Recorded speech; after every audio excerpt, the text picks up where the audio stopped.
Hello chaps, welcome to John Robson Guitar Tuition once again. As always, I do hope you're well.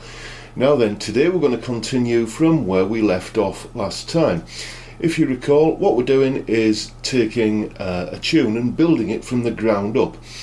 Starting off with a basic musical idea, a chord sequence, and then working towards ending up with a finished track. Last time we left it at the point where we'd got an entire chord sequence for the whole tune, just kind of roughly mapped out, and you heard me kind of do a strummy version of it, just to kind of demo it. One thing it lacked in that form though was an intro, so I've kind of come up with a bit of an idea for that, which is just A minor to G, kind of alternating back and forwards like that, and eventually ending up on the old E7 sharp 9 Hendrix chord to take us into the verse. So the first thing I have to do before I start recording a proper version of this is come up with a drum part for it. Now, I'm not going to go into all of the ins and outs of how I program drums in this video. I've done a previous video on that, and there's a link in the description below if you're interested in how I do all the MIDI drum stuff. Suffice to say, I've got a drum part ready to rock, so I guess the first thing I better do is put some bass together. Here's the bass line that I came up with for the intro.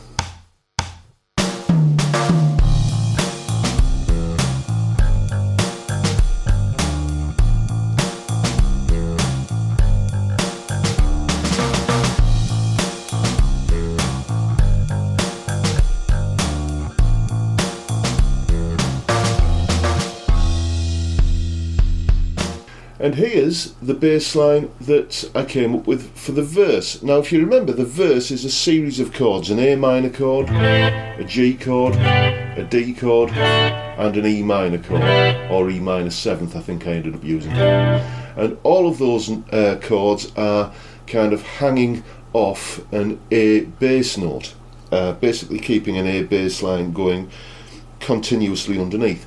Now you can just kind of thump away on a single pedal note like that, but often what I prefer to do is I'm thinking, well, the tonality that I want to stick around here is A minor for the verse.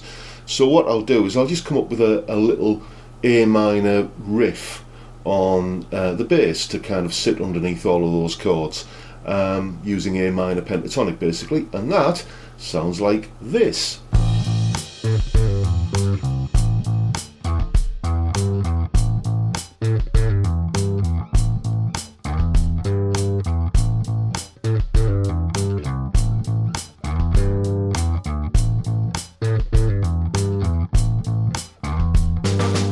Okay, so there's the bass line for the intro and for the verse.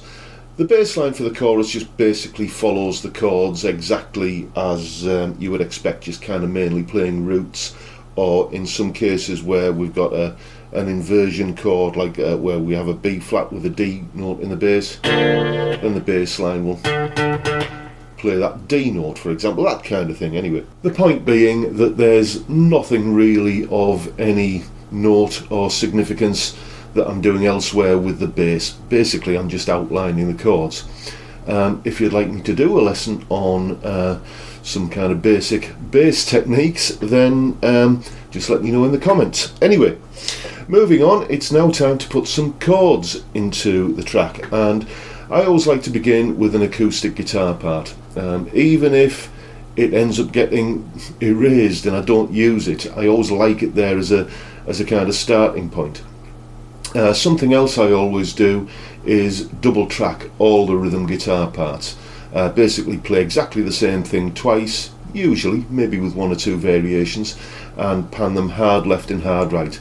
It just, to my ears, gives a beautifully wide, big guitar sound. I think it's a byproduct of growing up on a diet of Boston's first album and all that kind of stuff. Anyway, here is the acoustic guitar part that I recorded for the intro, and the verse, and you'll hear the bass line underneath this as well.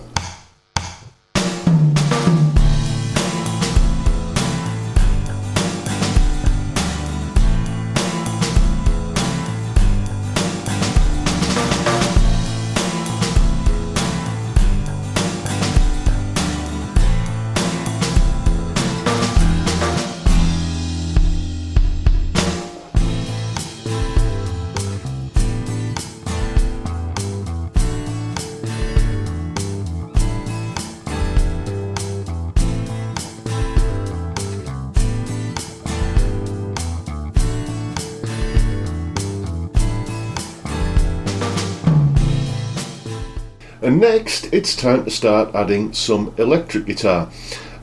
Basically what we've got here are some power chords on the intro, just to give it a bit of impact, opening with a bang as it were. Then you'll see that the electric drops out during the first verse, then it comes back in on the second verse, playing a little kind of jangly arpeggio kind of thing. What was it I played? Something along those kind of lines anyway. The point being that every time the verse comes around, I always just do something a little bit different. The song has 4 verses.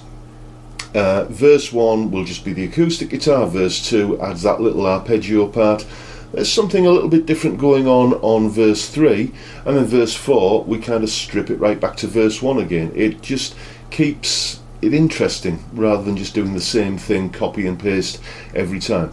Anyway, here's that electric guitar part.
Right, then onto the chorus. It's basically the same story as the intro. The acoustic guitar and the big shouty power chords turn up again. Then after that it's verse 3, where I mentioned earlier something a little bit different's going on, and what's actually happening is I had another guitar part, basically, some staccato chord stabs on beats 2 and 4 like this. So it's 1, 2.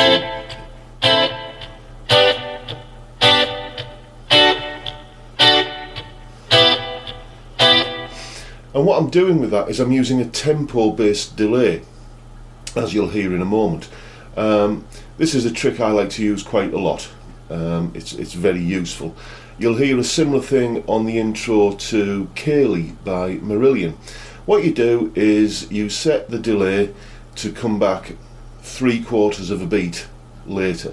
So if you know that the tempo in beats per minute of the song, this tune is at 100 beats per minute, then it's a simple matter of number crunching to figure out how long to set the delay for. You work out how long a beat is, and then you set your delay time to 0.75 of that. And basically it means that all of the repeats come back beautifully in time with the playing. Sounds like this.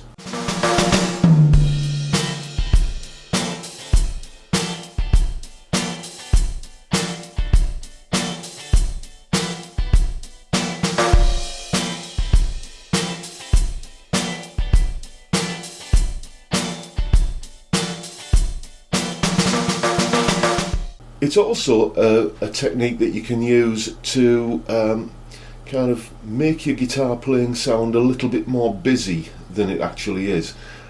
This is a trick much favoured by The Edge out of U2 and the fabulous country guitarist Albert Lee. Once again, you set the delay time to 3/4 of a beat, 0.75 of whatever one beat is, and a single repeat echo, so you turn your feedback on your delay time down to 0 and make sure that the wet signal is the same volume as the dry signal, and it sounds like this.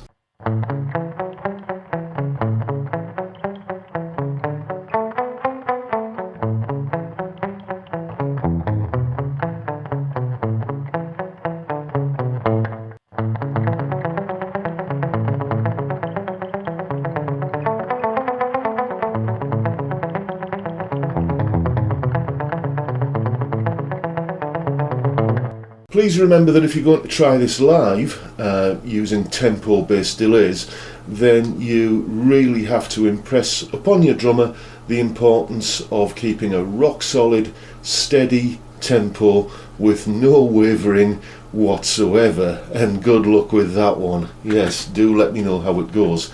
How can you tell when there's a drummer at the door? The knocking gets faster. Anyway, moving on. I think it's about time we heard how all of these component parts all stitch together into a finished track. That's what we're going to listen to next, and you'll see on screen kind of which instruments are coming in and going out and various other bits and pieces that kind of tell you what's going on. And basically that's it for today. Next time we're going to take a look at the lead guitar part, both kind of composing it and recording it, hopefully. And yeah, we'll leave it there for now. I'll just mention that if you live on Teesside in the northeast of England and you would like some tailored one-to-one guitar tuition, then get in touch with me via the details at the end of this video. Even if you don't live on Teesside, of course you can have a lesson via Skype, and whichever way you do it, your first lesson is free. Normally at this point I mention the albums that I've got out at the moment, but today I'm not going to. I'm going to mention something else. I'm doing a GoFundMe campaign to basically buy some guitars to review. So you will get an honest, unbiased review of the guitars, and you know, you can even request which guitars or which pieces of musical equipment you want to see on this channel. Once the guitars have been reviewed, they will be auctioned off on eBay, and proceeds going to Zoe's Place, which is a hospice for terminally ill children in Middlesbrough. You can find details about the GoFundMe campaign and the Zoe's Place hospice in the description box below. Please support this cause. It is very, very worthy, and you'll get to see some fantastic, unbiased, honest reviews of the kind of gear that you're interested in buying, perhaps. And with that, I'll wish you all a good day and see you next time. Bye for now, folks.